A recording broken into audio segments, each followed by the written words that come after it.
Conversations with Selwyn. Hi, everyone. Welcome to another episode of Conversations with Selwyn. I have a special guest with me today. His name is Pastor Patrick Kelly, and I'm so grateful that you would do this interview with us. Oh, my pleasure. Thank you. And he hails from Deerfield Beach, Florida. He's the pastor of Cathedral Church of God.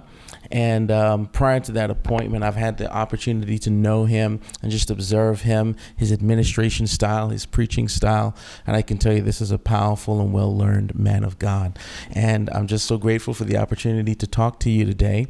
Tell us a little bit about your ministry journey. How did you receive your call into ministry, and where has that taken you today? Well, first of all, let me say thank you, Selwyn, for the opportunity to come and have this conversation with you. It's good to see you after a few years. Yes. And we thank God we've had the opportunity to reconnect and do some things together. Totally awesome. In terms of my ministry journey, I'm a product of the church, brought up just like yourself in a Christian home, so all I knew was church. And, as I entered my teenage years, was looking forward to, after graduating high school, do a secular career in electronics engineering, of all things. Wow. And, being a part of the church culture, and in our tradition, there are always people that are, trying to spot the next person with a call on their life. So I'd have people like my pastor tell me, there's a calling on your life, young man. But being the teenager I wasn't having it, wasn't buying it. But when I turned 20, something happened. It's like a switch went off, and I really got serious in my relationship with the Lord, and I just began to sense that yes, there is a call on my life for ministry. So at the age of 20, I began to pursue. I enrolled in Bible college and just trying to get the training. I knew I was called to preach. Didn't have any idea that I'd end up pastoring, but knew that I was called to preach, and went off to Bible school. And even after graduating Bible school, a lot of my colleagues were getting appointments to churches, but I never at that time felt as if I was ready to go into the pastorate. So I said, that's not for me. I went back home and kind of worked. At that point, my father had his own church and worked with them. I did evangelism a little bit. After about a year, I accepted an appointment to be a youth pastor at a church in North Miami. And, so that's kind of how my ministerial journey began. And then 1996, I just again felt that, I need to be in pastoral ministry. And I had an opportunity to go to Canada, initially to assist a relative of mine, and went up, was with him for a few months, and then door just opened up for me to go to Ottawa. I was there 8 months at a little church in French-speaking Quebec, of all places, across the river from Ottawa. That's a story all on its own, and then we spent a total of 5 years in Canada, my wife and I. The last 3.5 years, we were at a great little church in Toronto that God just gave us incredible favor, and we left Canada after 5 years and a baby, and went to Connecticut. Yes. And to a little church called Bridgeport Church of God. You know it well. You know it well. Shout out to Bridgeport. Bridgeport family. Bridgeport, well, they're Cathedral of Faith now. Yes. The Lord gave us incredible favor there.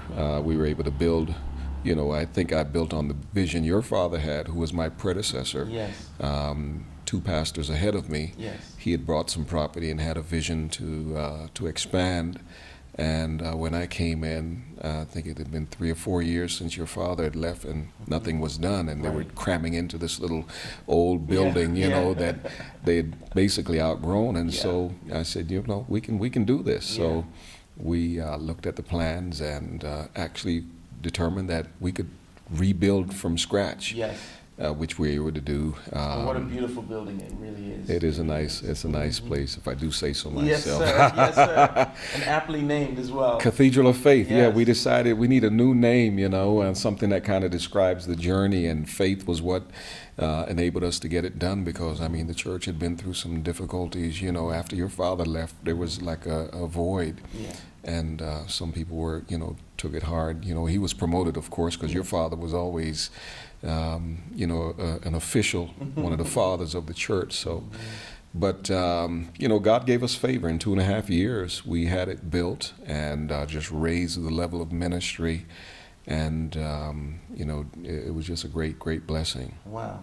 I spent 9 years there. Yes. 9 years. Well, I think at that point, and up till now, I think I'm still the longest serving pastor. Yeah, one of the longest serving pastors there. Yeah. One of the things that's often been spoken of you by the members is the incredible gift of administration that God has given you. They love your administration style.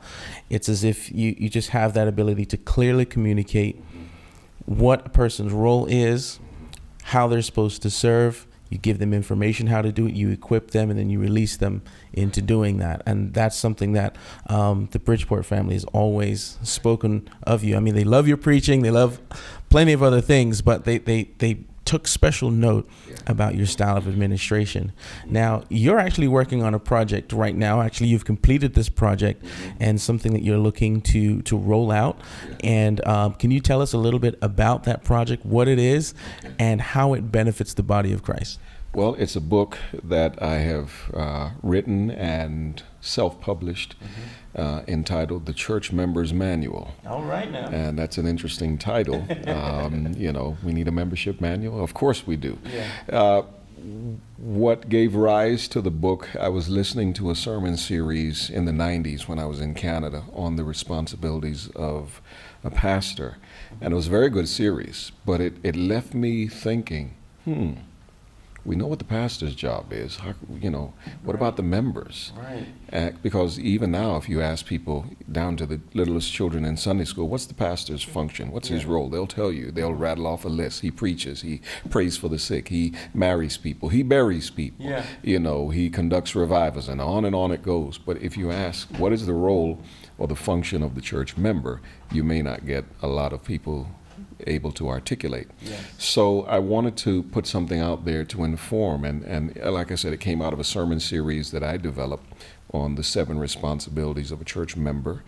And in, I think, around 2011, this was in the 90s, I did the sermon series. Around 2011, I felt impressed to turn the sermon series into a manuscript and publish it. At that time, I did some research. I didn't find anything substantial out there in terms of membership. Most things gave people information on the vision of the local church or, particular ministries. Yes. But in terms of a comprehensive approach to membership and giving specifics, there really wasn't anything out there. So I put the thing together, had it professionally edited, and then I kind of sat on it for a couple of years. We tend to do that, don't yeah, we? we do. Satisfied in just writing the manuscript, and then after a couple of years, I said, I really need to publish this thing. So I went back online to try to see if anything was out there, and sure enough, there were a couple other books at that point out dealing with membership. But mine, I think, approaches it from a different perspective. Like I said, there are 7 areas of responsibility that I focus on. And what I really wanted to do was to address a couple of issues. One of which is obviously to inform the average church member that, they have a role in the church, that they weren't just saved to sit in church, but they have a role to play. Like I think the first chapter deals with supporting the church, and we talk about supporting with your time, your talent, and your tithe. Talent meaning everybody has been gifted by God with some ability. And so if instead of looking at the church as a place for me to just come and receive, I look at the church as a place now for me to come and utilize the giftings, the talents that God has given me to partner with and cooperate with the church. So it's informing people about their role, and it's a call to action as well. Right. You're not saved to sit, you're saved to to work, serve. yeah, to serve. Wow. So, in your opinion, over the years, you've observed certain mindsets within the church. As you said just now, that sometimes we're in it for what we can get, Yes. right? And you have a term for that. What do you call it? I call it narcissism. It's a consumer mindset, Yeah. and really our culture has fostered that. I was telling my wife the other day, I notice a lot of commercials now on television are saying, you deserve it, the Mercedes Benz, you deserve it, Right, the diamond ring, you deserve it, this expensive cruise vacation, Right. you deserve it. So everything is you deserve. Right. And so the culture has developed this consumer mindset where we approach things, what's in it for me? What can this do for me? And we tend to bring that to church. We make decisions as to where we'll attend church based on what can this church offer me. Wow. Which is a valid issue, but it ought not be the only issue. Yes. Because again, instead of just looking at the benefits and privileges that a church may offer us, we need to realize that God has saved us and not immediately taken us to heaven. He's left us here to be a part of His church and to serve in His church. So Yes. that means, in addition to being concerned about benefits and privileges, we need to think about partnership and cooperation as well. Yeah. And so I feel the book bridges the gap between the pulpit and the pew, that if we can get those two groups working together, if we can get members doing what they're supposed to do Right. instead of focusing on what the pastor's supposed to do, Right. then when they do what they're supposed to do and let pastor do what he's supposed to do, Yes. I think we have a formula for a great and effective church ministry. That's powerful. That's really powerful. I think one of the biggest areas of the church that we haven't fully tapped into and mobilized is the laity. Because not everyone is called to be certified. Not everyone is going to be a pulpiteer, as they say. But evangelism and the work of the church is something that we're all responsible to do. So what is going to be the next push, do you feel, with the leaders that you're imparting your book to and sharing your book with? What are some of the things that you want to see? I started with pastors that I know, and so far the reviews have been good. It's pro-church and pro-pastor, right? And so a number of pastors have begun using it, like in Bible studies. It's appropriate for new members classes, even for discipleship studies and leadership development as well, because all of us, I think, in the church need to be aware of the various roles Yes. that we play. And as you just said, everybody can't be a pastor or an associate pastor, in that type of ministry. But there are other roles that we can play. And so the book will help people to realize that there are other things that they can and they're gifted to do in the church. So a number of pastors have, like I said, been using it. I know one pastor that he tells me for the last 7 months he's been working on the book, and I'm like, what are you doing, line by line? So I've even put together recently a workbook to go along with the book. Awesome. And I've done a couple of seminars based around the book as well. And so it's kind of rolled out slowly because, like I said, it's a self-published effort. I'm kind of hoping that at some point it'll probably catch the eye of a major publisher somewhere, because I really think, and probably every author is guilty of thinking this, but I really do believe that it has the potential to impact a lot of churches and a lot of ministries. Yes.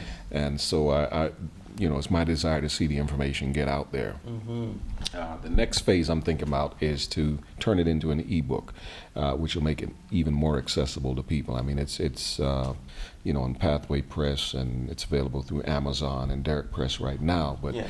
I want to turn it into an ebook and have it in digital form, make it more accessible to people as well. That is powerful.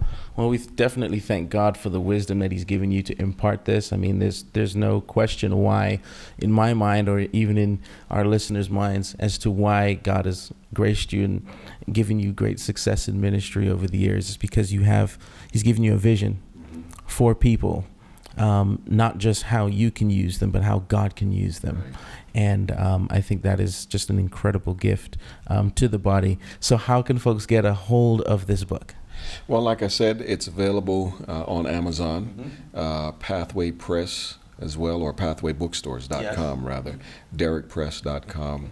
And, they can hit me up with an email as well, Bishop Kelly at cathedralccog.org, and I can let them know how to get a copy of it, or hopefully by that time the ebook will be out and I can let them know where to get the ebook. Awesome.